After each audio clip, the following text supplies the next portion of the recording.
Well, hello everybody. Welcome to Robert's Train Set. Tea again. A little after 10 o'clock on the 9th of March. This is being filmed. Quite a nice day outside.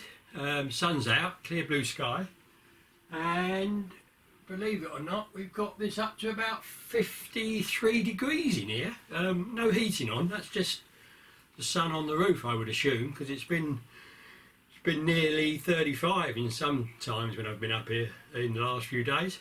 So this is a quick introduction, and you might wonder why you can't see the layout. Well, there's no trains on it at the moment, or not running anyway, and this video is going to have a lot in it.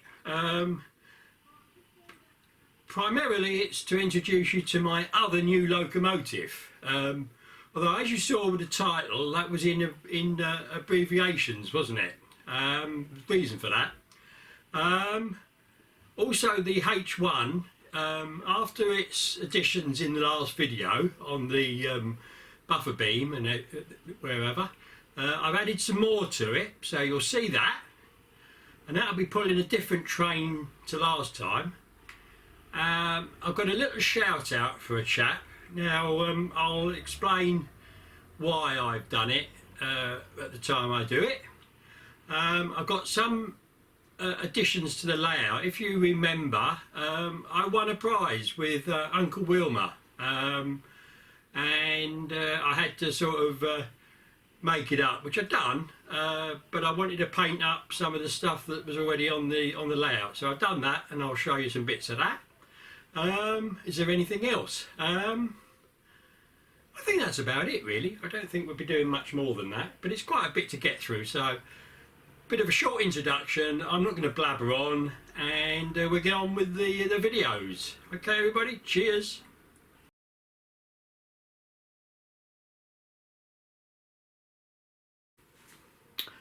So let's make a start on this packed programme that we have, and bit of a boring look. There's hardly any trains on. There's a couple up near the top, and if you remember when I introduced you to the H1, I said the second locomotive was on the layout.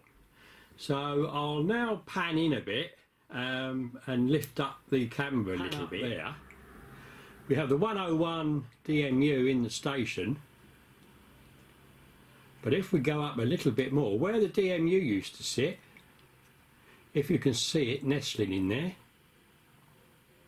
we now have a 121, and that is the new locomotive in inverted commas, although it's a complete train. So I'll get it out the station, and we'll bring it into the sidings to have a closer look at it.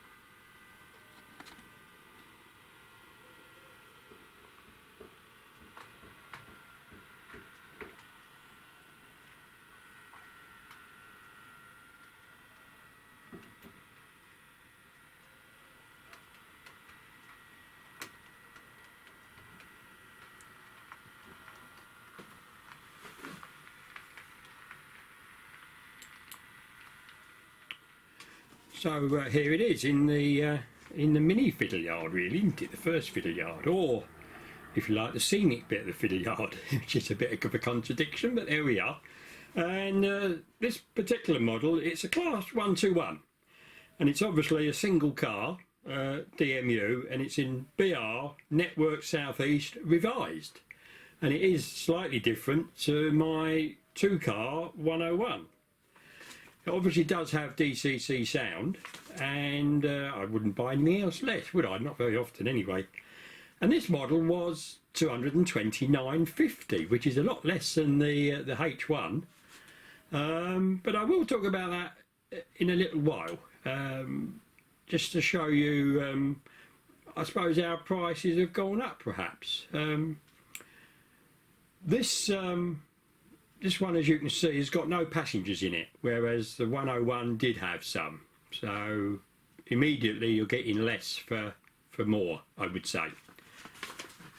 Anyway, let's show you some of the sound functions, and not many, and hope you enjoy it. So obviously the first thing to get going will be the sound, and perhaps we'll do a cold start. Although it's quite warm now, but never mind, I'm sure it'll do it.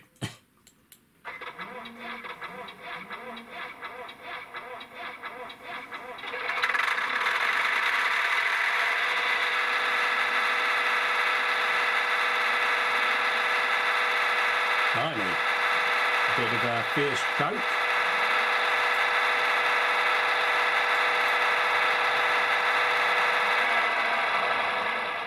And if you can still hear me over this, if you don't have the sound on, it appears that none of the other functions work. So you can't just have a horn going or whatever. You've got to have the sound going first.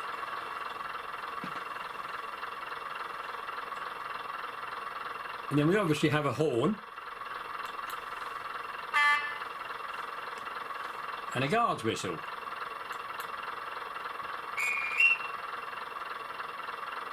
And now it's going to go, they're all getting in the, slamming the doors.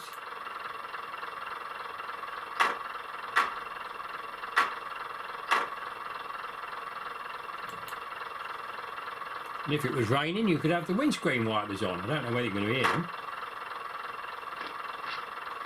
Ooh, very scratchy. And as I said, you can have the cab lights on and off.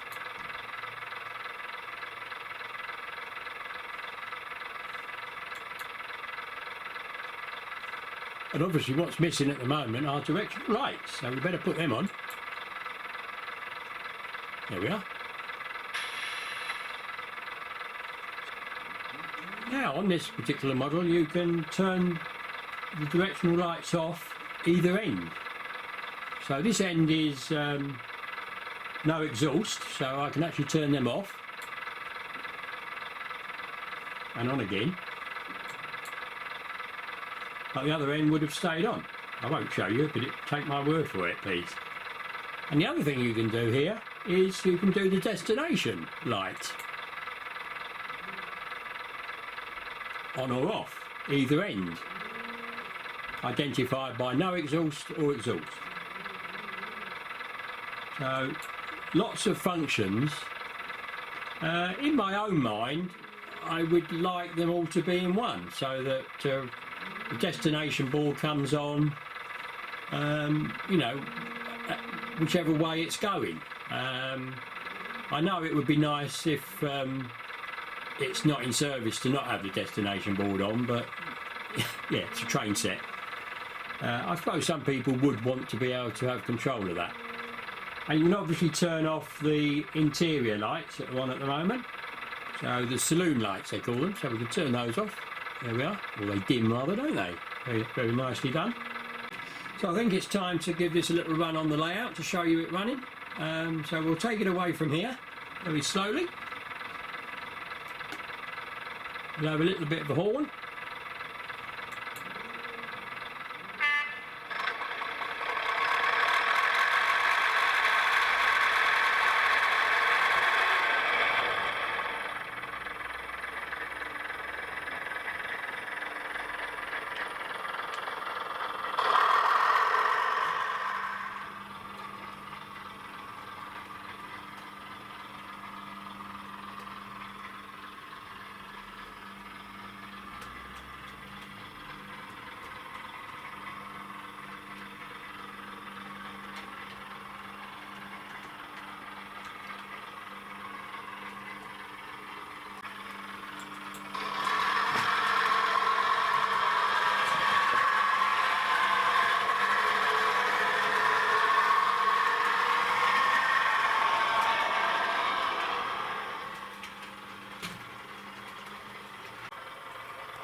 So with the 121 going on its merry way, we'll just have a look at some of these new bits I got from the Uncle Wilmer's prize.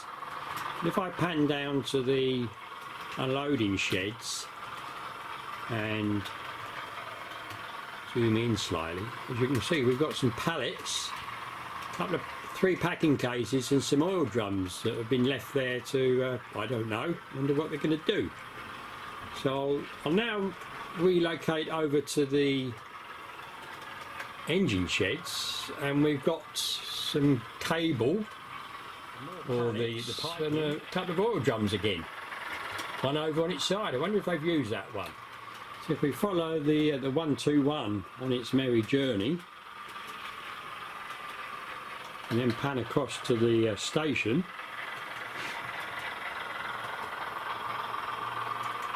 what have we here?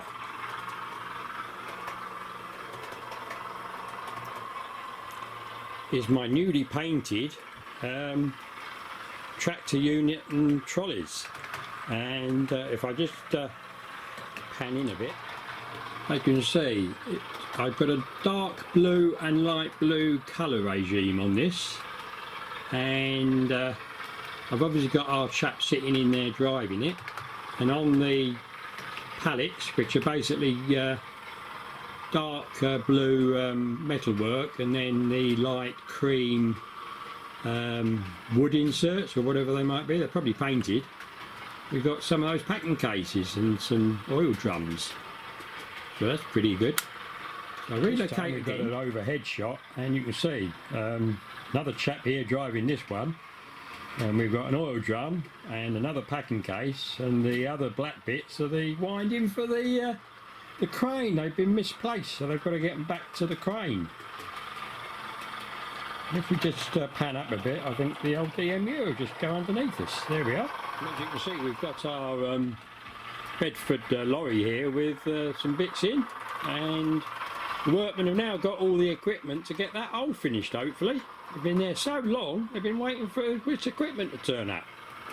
So I'm hoping looks quite good. And then we have one more place. So again, we pick up the DMU on its rather long journey, pan down into the station, and we have the final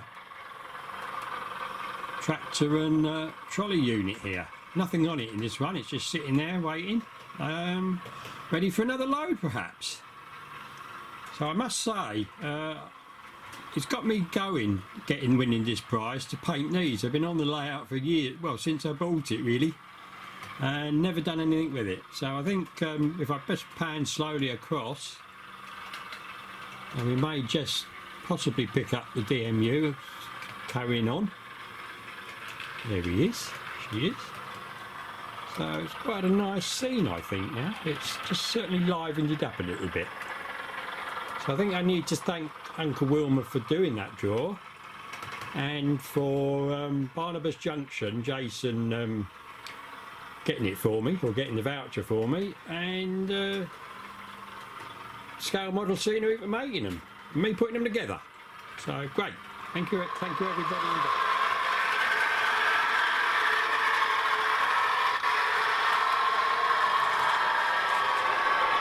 So let's have a look at some of the pictures I took while I was doing it, which is obviously not. Weird that the pack is at the bottom of the packaging, unusual, usually at the top, isn't it? This is what was in the pack. I think I'm going to be sticking some of the hoses on, as I'll show you later on. And obviously the blanking plate for the, what's that?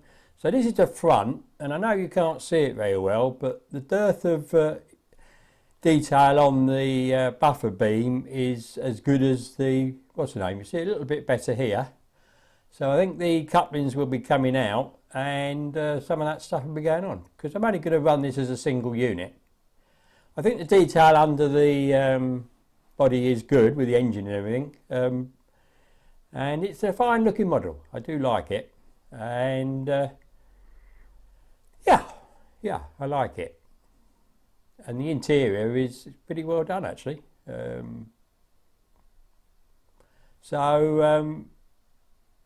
All I've found is that you'll see later on that it does hit on my point motors, which I can't do much about, to be honest, but I hope you've enjoyed that.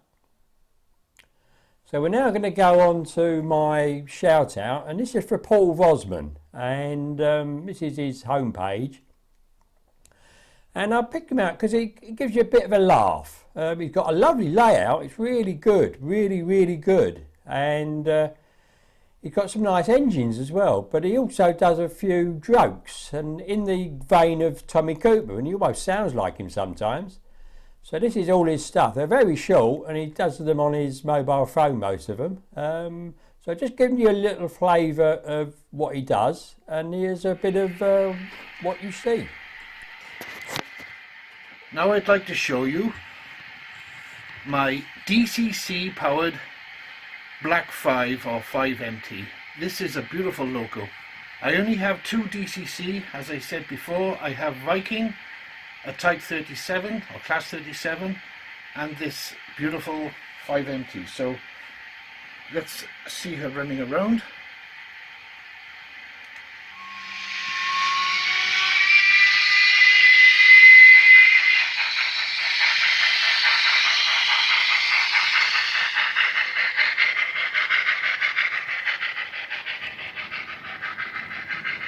Again, it's pulling a rake of the Great Western coaches.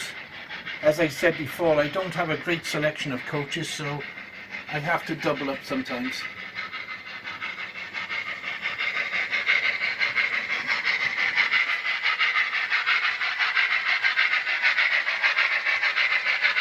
Bit more throttle.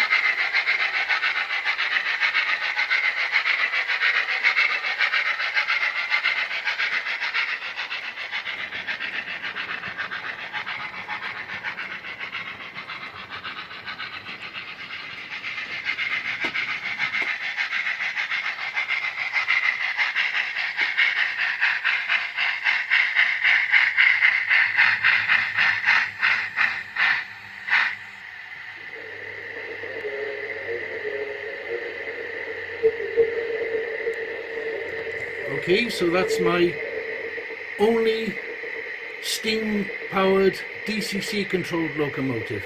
So thank you for watching. So that's his sort of the train part of it, and that must be one of the longest tunnels in Model Railway, and I should think. That's incredibly long, isn't it?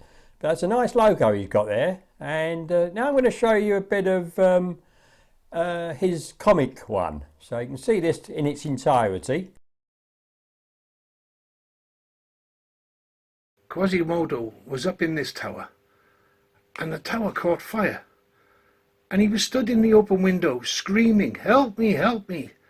And the fire brigade came, and they opened up this big blanket. They said, "Jump into the blanket, Quasi." He said, "I don't trust you.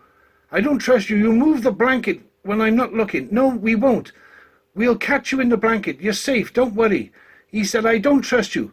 Put it on the floor, then I'll jump." So I thought that was quite good, and he's got a load of these, as you saw from scrolling through. So have a look at him and see what you think. He's got 56 subscribers, but I think he deserves a few more, because he is quite funny. If you're a bit depressed, have a watch of Paul Vosman and he'll wake you up. So we're now going to go on and look at the H1 and the bits I've added.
So the head code on this Loco I got from this site here, and it's actually for a Royal Train, although there was a lazy bloke and he didn't take one of the lamps off, which they use at night, so that's why we got the lamp on one side.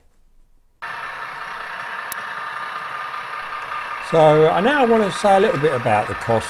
Now this is my original 101 DMU, and as you can see it's a 2-car train with sound, and this when I bought it, which probably 18 months ago, 2 years ago, £199. Now this is the new 121 single car DMU, and as I said earlier, this is £229.50. But you know, you get one carriage basically. Yes, it's got more functions, but are they necessarily better? I'm not sure that they actually are. This is a lot quieter when it's running around. It's not too bad starting up, it's sort of comparable, but it goes really quiet, you can hardly hear it going. Of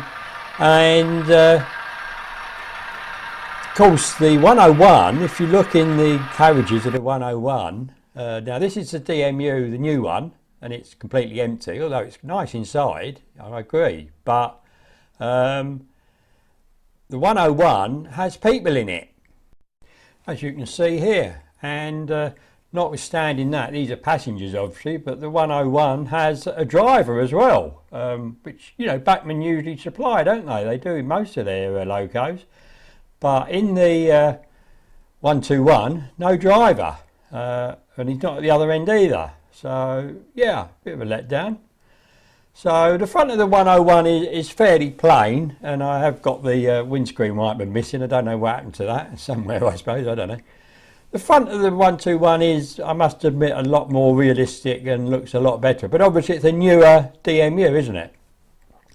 Now the lights, in the 121 you have to turn so many switches off to get all the lights off, whereas in the 101 you just turn one off. Do we need all those switches? That's what I'm sort of saying. So in this last bit I just want to compare the sounds. You know, this is the 101 is far louder than the 121, and I do find that it just overwhelms. You know, if they're both running together, you just don't really hear the 121. Now the volumes are set the same as in the factory. I don't think I've changed either of these volumes. I might try and make the 121 noisier, but again, on the instructions there's nowhere, it doesn't tell you what CV to change for the volume of the sounds, which isn't very good, is it? You know, so I'll send the 101 off on its way, and we'll see how we go. But I must say I find it so much easier working the 101. I'm finding the 121 so complicated. I am having troubles even getting it to start up sometimes, because I might have one of the CVs off, or you know, one of the functions off, and it just stops it starting. It's very frustrating. So we'll now send off the 121, and yes, it accelerates away, it makes a reasonable noise. Very slow, this one. I should have done it a bit quicker. But you notice with the 101 it went away and made a fair amount of noise as it was doing it. This one, once it started off, it goes really quiet, and it doesn't actually kick the engine in again until you click it onto 20 miles an hour or more, which I'm about to do, and you'll see that it'll start making the noise. But yeah, going out the shop. Anyway, you'll be pleased to know I still like both of my new models, and I think the head cones are quite good. Cheers everybody, cheers.